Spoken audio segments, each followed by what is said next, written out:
خراب مال دیا کرتے تھے، گھٹیا مال دیا کرتے تھے، ان کے بارے میں یہ آیت نازل ہوئی اور فرمایا گیا کہ اللہ تعالیٰ کی راہ میں اپنا کمایا ہوا پاکیزہ اور صاف ستھرا مال دیا کرو، نیز زمین کی پیداوار سے بھی راہ خدا میں خرچ کیا کرو، اور اللہ تعالیٰ کی راہ میں ناقص، گھٹیا اور ردی مال نہ دیا کرو۔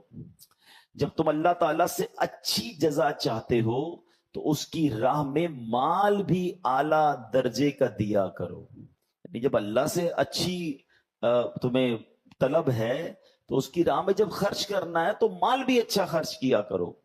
پھر فرمایا غور کرو کہ جس طرح کا گھٹیا مال تم راہ خدا میں دیتے ہو، اگر وہی مال تمہیں دیا جائے تو کیا تم قبول کرو گے؟ پہلے تو قبول ہی نہ کرو گے، اگر قبول کر بھی لو تو کبھی خوش دلی سے نہ لوگے بلکہ دل میں برا مناتے ہوئے لوگے۔ تو جب اپنے لیے اچھا لینے کا سوچتے ہو تو راہ خدا میں خرچ کیے جانے کے بارے میں بھی اچھا ہی سوچو۔ بہت سے لوگ خود تو اچھا استعمال کرتے ہیں لیکن جب راہ خدا میں دینا ہوتا ہے تو ناقابل استعمال اور گھٹیا قسم کا مال دیتے ہیں۔ ان کے لیے یہ آیت میں عبرت ہے۔ اگر کوئی چیز فی نفس ہی تو اچھی ہے مگر آدمی کو خود پسند نہیں ہے، اب وہ دے رہا ہے تو کوئی بات نہیں، لیکن جہاں چیز اچھی نہیں ہے اور اس کو اس لیے پسند بھی نہیں ہے، وہ جب اللہ کی راہ میں دے رہا ہے تو اس پر اسے غور کرنا چاہیے۔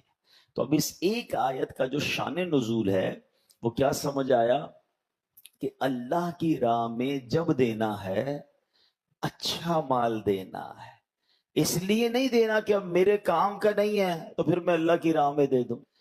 نارملی ہمارے یہاں یہی پرابلم ہے۔ یہ پہلے زمانے کے لوگوں کے لیے آیت نازل ہوئی، مگر آج کا زمانہ بھی دیکھیں تو اللہ کی راہ میں دینے کے لیے کون سا مال ہم دیتے ہیں؟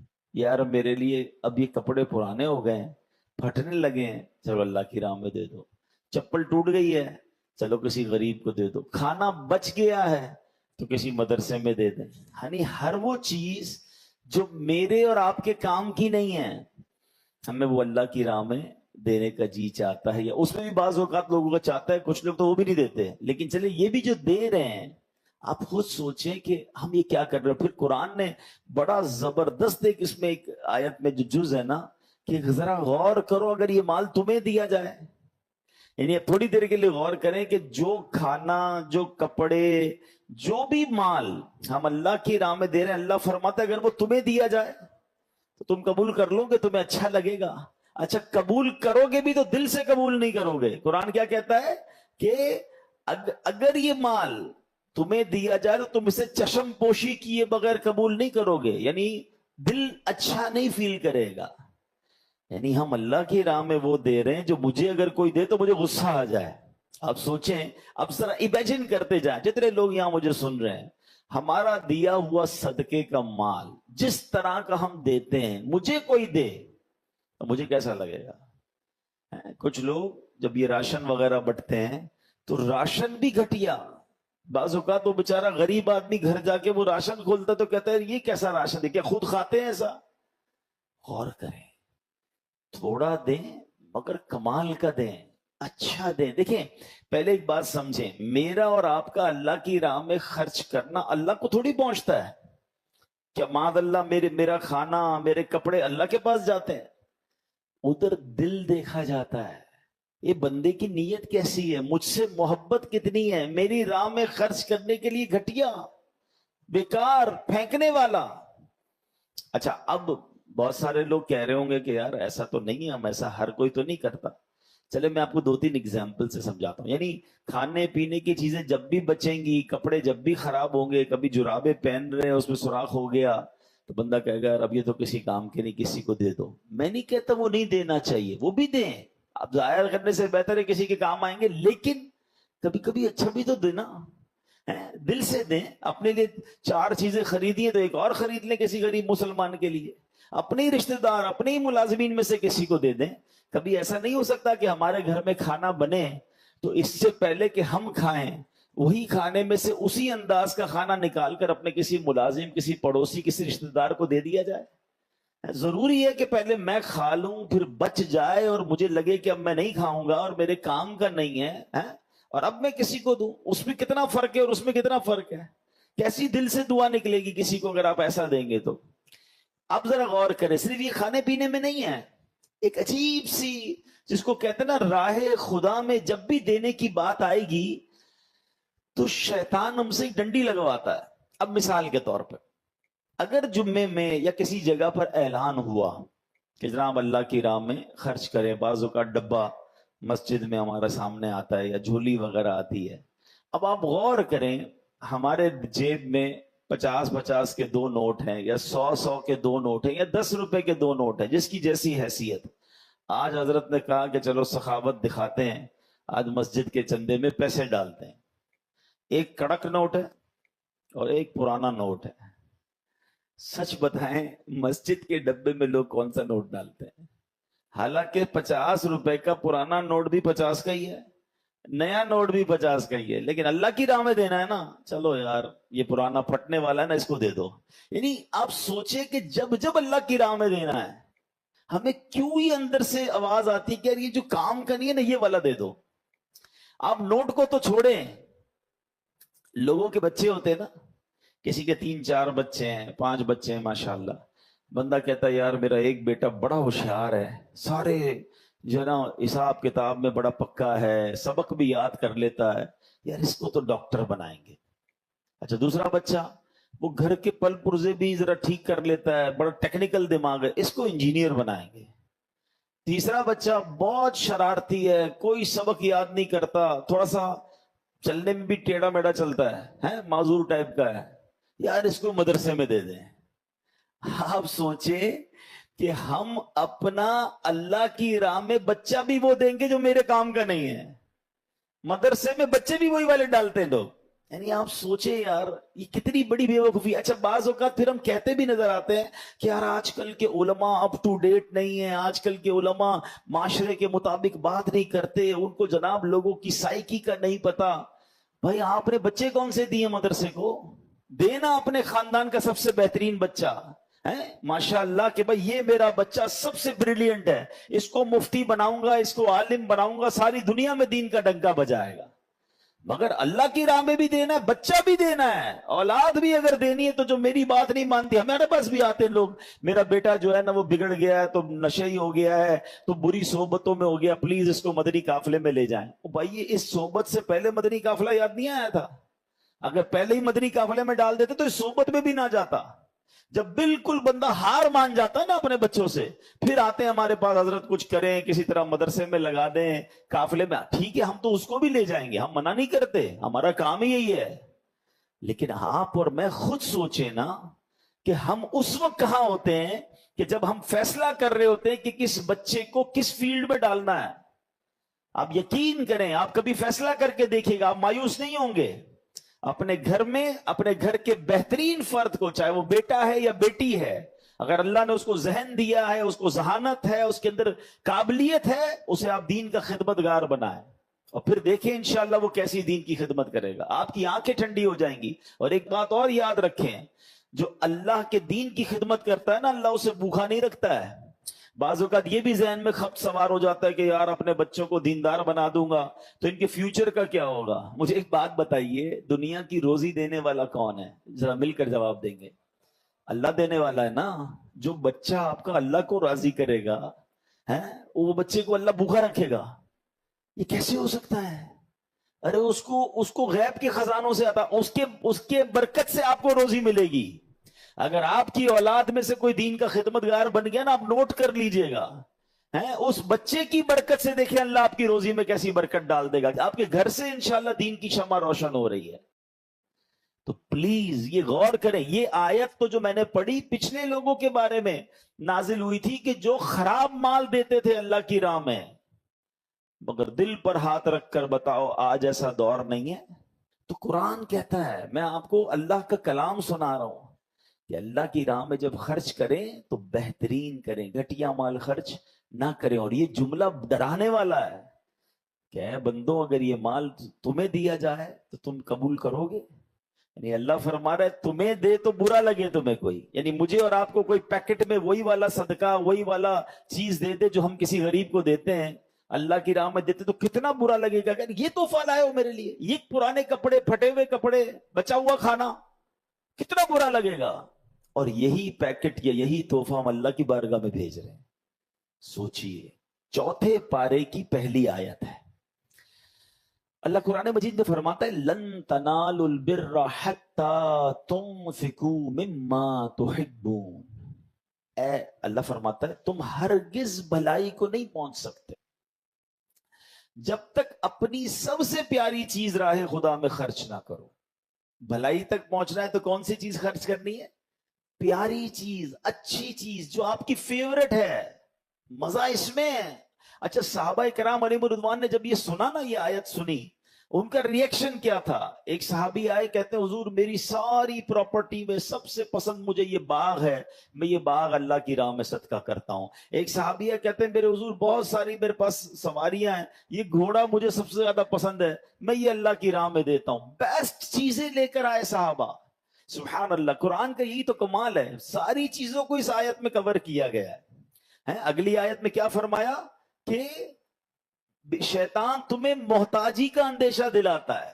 بھائی جب بھی آپ اللہ کی راہ میں خرچ کریں گے نا، شیطان دماغ میں کیا خیال لائے گا؟ بھائی اتنے خرچ کرے گا تو کم ہو جائیں گے، محتاجی آ جائے گی، فقیری آ جائے گی، پیسے کم ہو جائیں گے۔ اچھا، یہ جو شیطان جب بھی اللہ کی راہ میں خرچ کرنے پر محتاجی کا خوف دلاتا ہے نا، انہی لوگوں کے ہم نے یہاں دیکھا کہ بچوں کی شادی میں یا دیگر جگہوں پر کروڑوں روپے خرچ ہو رہے ہوں گے، مگر جب اللہ کی راہ میں خرچ کرنے کی باری آئے گی، نہیں کم ہو جائیں گے، تو سمجھ لو کہ یہ شیطان کا بارہ۔ یہ تو قرآن فرما رہا ہے، دوبارہ سن لیجئے، اللہ فرماتا ہے الشیطان یعدکم الفقر ویأمرکم بالفحشاء۔ فرمایا شیطان تمہیں محتاجی کا اندیشہ دلاتا ہے اور بے حیائی کا حکم دیتا ہے۔ پہلے اللہ کی راہ میں خرچ نہیں کرنے دیتا اور برے کاموں میں لگا رہا ہے، پھر فرمایا واللہ یعدکم مغفرہ، اللہ تبارک و تعالی تم سے بخشش، مغفرتم منہ و فضل، اور اپنے فضل کا وعدہ فرماتا ہے۔ ادھر شیطان محتاجی بتا رہا ہے، ادھر رب مغفرت کی طرف بلا رہا ہے، ادھر رب عز و جل کی طرف سے فضل کا وعدہ ہے۔ پھر فرمایا واللہ واسع علیم، اللہ وسعت والا، علم والا ہے۔ تو ہمیں یہ سوچنا ہے کہ شیطان کے ان وسوسوں میں نہ آئیں۔ شیطان تو کہے گا کہ بھائی محتاج ہو جاؤ گے۔ حدیث پاک کا مضمون ہے، اللہ کریم کے پیارے حبیب صلی اللہ علیہ وسلم فرماتے ہیں کہ میں قسم کھا کر کہتا ہوں اللہ کی راہ میں خرچ کرنے سے مال کم نہیں ہوتا۔ تو یہ بات طے ہے کہ جو خرچ کرتے ہیں ان کا مال کم نہیں ہوتا۔ اچھا، اس آیت میں جہاں یہ ہماری تربیت کی گئی کہ اللہ کی راہ میں گھٹیا مال نہ دو، بہترین مال دو، اچھا مال دو، وہاں اسی آیت میں ہمیں یہ بھی سمجھایا گیا کہ زمین میں سے جو اللہ نے تمہیں عطا کیا اس میں سے بھی کچھ دیں۔ ٹھیک ہے، اب یہاں زمینداروں سے خطاب ہے۔ یاد رکھیے نبی کریم علیہ الصلوۃ والسلام نے فرمایا ہر اس شے میں جسے زمین نے نکالا اس میں عشر ہے یا نصف عشر ہے۔ پاکستان کو زرعی ملک کہا جاتا ہے، ہمارا 60-70% آبادی دیہی آبادی ہے جہاں فصلیں اگائی جاتی ہیں، مگر عشر دینے کے حوالے سے بہت کمزوری ہے۔ یاد رکھیے زکوٰۃ کے تو کئی سارے طریقہ کار بھی ہیں اور اس کی شرائط بھی ہیں کہ مال بھی ہو، سال پورا بھی ہو گیا ہو، صاحب نصاب بھی ہو، قرضہ وغیرہ بھی مائنس ہوگا، پوری تفصیل ہے نا، اس کے بعد جا کر زکوٰۃ ہے، وہ بھی 2.5%۔ لیکن زمین کے معاملے میں ایسا نہیں ہے، جو بھی فصل نکلے گی اس پر عشر دینا ہی ہوگا، آپ چاہے قرضے میں ہیں۔ لیکن جب زمین سے اللہ نے یہ پیداوار دی ہے، ہاں اس کی تفصیل ضرور ہے کہ کتنا دینا ہوگا۔ اب حدیث پاک سے اس کو مزید سمجھ لیں۔ حضرت جابر رضی اللہ تعالیٰ عنہ سے روایت ہے کہ رسول اللہ صلی اللہ علیہ وسلم نے ارشاد فرمایا جن زمینوں کو دریا اور بارش سیراب کرے، یعنی ڈائریکٹ بارش سے پانی مل رہا ہے یا دریا سے پانی مل رہا ہے، تو ان میں عشر یعنی 10واں حصہ دینا واجب ہے، اور جو زمینیں اونٹ کے ذریعے سیراب کی جائیں ان میں نصف عشر یعنی 20واں حصہ 5% دینا ہے۔ یعنی آج کی زبان میں سمجھاؤں تو اگر آج کسی کی ایسی زمین ہے کہ جہاں اس کو موٹر ویل یا پمپ لگا کر یا خرچہ کر کے پانی نہیں دینا، بلکہ بارشیں اتنی ہو جاتی ہیں کہ فصل چل پڑتی ہے یا نہر کا پانی خود ہی آ جاتا ہے، تو وہاں تو اس کو 10واں حصہ دینا ہوگا. یعنی دوسرے لفظوں میں کہ اگر 100 من اناج نکلا تو اس کا 10 من اسے اللہ کی راہ میں خرچ کرنا ہوگا، جو بھی اس کے مستحق ہیں. ہاں اگر خود پانی پہ پیمنٹ خرچ کی ہے، پمپ لگائے ہیں، موٹریں لگائی ہیں، ٹیوب ویل ہے، تو اس پر پھر 5% دینا ہوگا. اس کی بھی ایک پوری تفصیل ہے. لیکن میں ایک عجیب سی بات کہنے جا رہا ہوں، میں نے اس پہ کیلکولیشن کی ہے کہ آج ہم کہتے ہیں کہ جناب پاکستان میں بہت غربت ہے. اسلام کا نظام دیکھیے، اتنا خوبصورت یہ نظام زکوٰۃ اور نظام عشر ہے. اگر صرف ہم اس کو فالو کر لیں، حضرت عمر بن عبدالعزیز رضی اللہ عنہ ایک عظیم شخصیت گزرے ہیں، آپ نے صرف 2.5 سال حکومت کی تھی، ٹھیک ہے، بہت بڑے ایریا پر. اور آپ کے دور میں بتایا جاتا ہے کہ ایک وقت ایسا آ گیا، ایسا نظام عدل قائم کیا کہ لوگ زکوٰۃ لے کر نکلتے تھے مگر زکوٰۃ لینے والا کوئی نہیں ہوتا تھا. ایسا وقت مسلمانوں نے دیکھا ہے. آپ یقین کریں گے، میری اپنی کیلکولیشن یہ ہے کہ پاکستان میں اس وقت یہ وقت آ چکا ہے کہ واقعی اگر جس کے اوپر جتنی زکوٰۃ بنتی ہے، ٹھیک ہے، جو مالدار ہیں، بزنس مین ہیں یا دیگر پیسے والے، وہ اور بالخصوص سارے کسان، سارے زمیندار اپنا عشر ادا کر دیں اور زکوٰۃ والے زکوٰۃ ادا کر دیں. آپ کو سورس لگانی پڑے گی کہ یار مجھے کوئی زکوٰۃ لینے والا تو بتاؤ، پیسے پڑے ہوئے ہیں کہاں دوں زکوٰۃ. زکوٰۃ نہیں دے رہے لوگ، اور زکوٰۃ سے زیادہ عشر نہیں دے رہے. کیونکہ اگر آپ پاکستان کی ٹاپ کراپس کو کیلکولیٹ کر لیں، انٹرنیٹ پر موجود ہے، جو سمجھدار لوگ ہیں کبھی بیٹھیے گا انٹرنیٹ پر سرچ کیجئے the top 10 crops of Pakistan. Pakistan کی سب سے زیادہ ہونے والی کراپس، اس کی کوانٹٹی بھی بتاتا ہے انٹرنیٹ کہ بھئی 2023 میں کتنا چاول، کتنا گندم، کتنا گنا، جو بھی ہماری ٹاپ فصلیں، آپ ان کا 10% نہیں 5% بنا دیں. چلے 10% کسی کے اوپر ہے، کسی کے اوپر 5% ہے، ٹریلینز آف روپیز بن جائے گا، خربوں روپے. اتنا عشر بنتا ہے جو سب پر دینا ضروری تھا. کہاں ہے اگر وہ دیا جا رہا ہے تو؟ اگر وہ دیا جائے تو غریب نہیں بچتے. یہ ہے میرا اور آپ کا اسلام. ہم اسلام کو فالو نہیں کرتے اور ہم کہتے ہیں جناب معاملات ٹھیک نہیں ہو رہے، غربت ختم نہیں ہو رہی، مہنگائی ختم نہیں ہو رہی. ہماری شریعت نے جو ہم پر لازم کیا، ہم صرف اس کو فالو کر لیں. اچھا مزے کی بات یہ ہے، جو بھی عشر دیتا ہے، جو بھی زکوٰۃ دیتا ہے، بھائی اس کا مال بھی کم نہیں ہوتا.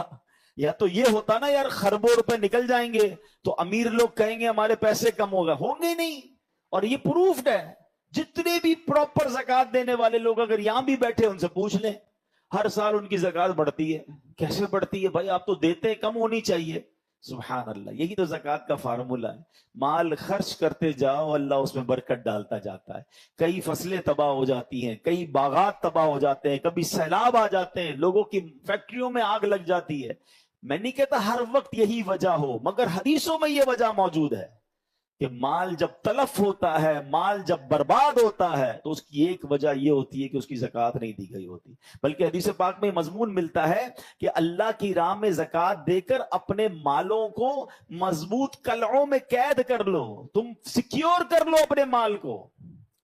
تو پلیز جتنے لوگ مجھے سن رہے ہیں جن کے اوپر بھی زکوٰۃ بنتی ہے، اس میں سستی نہ کیا کریں. یہ میل ہے مال کا. آپ کہیں یار یہ تو کمال ہو گیا، 100 ایکڑ زمین ہے، 5 کروڑ روپے کی فصل نکلی اور میں اس میں سے 10% اللہ کی راہ میں دے دوں، او باپ رے باپ. یہ نہ سوچا کرو. شریعت پر عمل کرو، اللہ اس 5 کروڑ میں بہت برکت ڈال دے گا. تم 50 لاکھ تو بچا لو گے، پورے 5 کروڑ ہی کہیں ضائع نہ ہو جائے. اللہ ناراض ہو گیا تو اس سے برکت لے لے گا. پیسے تو ہوں گے، سکون نہیں ہوگا. تو یہ قرآن کی یہ آیت ان زمینداروں کو بھی بتا رہی ہے کہ جو زمین سے نکلتا ہے اس کا بھی حق ادا کیا جائے. تو کاش یہ باتیں ہمیں سمجھ آ جائیں کہ قرآن کی اس حکم پر ہم نے عمل کرنا ہے کہ پہلے تو اللہ کی راہ میں بہترین دینا ہے، گھٹیا نہیں دینا ہے. ٹھیک ہے. نمبر 2، پورا دینا ہے اور ڈرنا نہیں ہے. قرآن نے کہہ دیا شیطان تمہیں محتاجی کا خوف دلائے گا, شیطان تمہیں محتاجی کے لیے تمہیں وسوسے ڈالے گا. ہمیں شیطان کے وسوسوں میں نہیں آنا ہے. اور بہرحال میرے پیارے اسلامی بھائیوں, ایک اور بات سمجھنی ہے کہ ان تمام چیزوں میں جو مال کے معاملات ہیں اس میں صرف حلال کمانا ہے. حرام روزی کو آپ نے شامل کیا, آپ کی ساری برکت چلی جانی ہے, دعائیں قبول نہیں ہونی ہے, مشکلوں میں اضافہ ہو جانا ہے. پیسوں میں تو اضافہ ہو جائے گا, شاید اکاؤنٹ میں پیسے بھی آپ کو زیادہ نظر آئیں گے, 2-4 گاڑیاں بھی زیادہ نظر آئیں گی, مگر بلیو کریں آپ کی مشکلوں میں اضافہ ہو جائے گا, آپ کی ٹینشنوں میں اضافہ ہو جائے گا. ہمیں کیا کرنا ہے اس پیسے کو جو ہمیں سکون سے سونے نہ دے. اچھا یہاں سکون مل بھی گیا اور اگر آخرت میں مار پڑنی ہے تو کہاں جائیں گے؟ قرآن میں رب فرماتا ہے یا ایھا الذین آمنوا کلوا من طیبات ما رزقناکم واشکروا للہ ان کنتم ایاہ تعبدون. اللہ فرماتا ہے اے ایمان والو, ہماری دی ہوئی ستھری چیزیں کھاؤ اور اللہ کا شکر ادا کرو اگر تم اسی کی عبادت کرتے ہو. اصل میں پرابلم کیا ہے؟ شیطان پھر دل میں یہ بات ڈال دیتا ہے کہ یار ٹھیک ہے میں تھوڑی بہت ڈنڈی مارتا ہوں, حرام کماتا ہوں, جھوٹ بولتا ہوں, یہ سود کا کام یا ملاوٹ کا کام کرتا ہوں, میں اس کے بعد صدقہ بھی تو دیتا ہوں, میں مسجد میں بھی دے دیتا ہوں, میں غریب کی شادی بھی کرا دیتا ہوں, تو یہ لیول ہو جاتا ہے. جہاں میں نے غلط کمایا اب اللہ کی راہ میں خرچ بھی کر لیا. یہ بہت بڑا شیطان کا وار ہے. آخری بات سن لیجئے, حدیث پاک میں آتا ہے اے لوگو اللہ پاک ہے اور وہ پاک چیز کے سوا اور کسی چیز کو قبول نہیں کرتا, اور اللہ تعالیٰ نے مسلمانوں کو وہی حکم دیا ہے جو رسولوں کو حکم دیا تھا. تو اے میرے پیارے اسلامی بھائیوں, یہ یاد رکھیے اللہ پاک ہے اور پاک ہی قبول کرتا. یہ بھول ہے کہ میں حرام کما کر صدقہ کروں گا تو قبول ہو جائے گا. کبھی کسی نے اللہ کی بارگاہ میں ناپاک تحفہ بھیجو گے تو کیا وہ قبول ہوگا؟ وہ نہیں قبول ہوگا. آپ حلال کمائیں اور حلال کمائی سے صدقہ و خیرات کریں. اچھا